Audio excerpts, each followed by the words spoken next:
on the same goddamn motherfucking level, bro.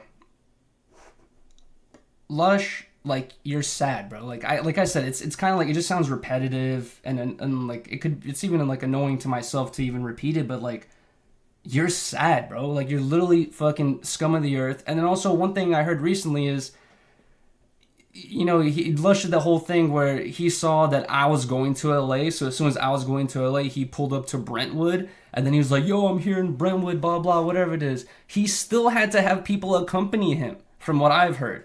He still did not come himself, did not do anything himself. He still had to have people who are like, I guess he like relies to get his back or some shit like that, who accompany him. He can't do anything on his own, dude. Especially get a job. I don't know, but your whole shit is fucking sad, bro. Like it's just kind of pointless to talk about. I don't even know why you're involving yourself, to be honest.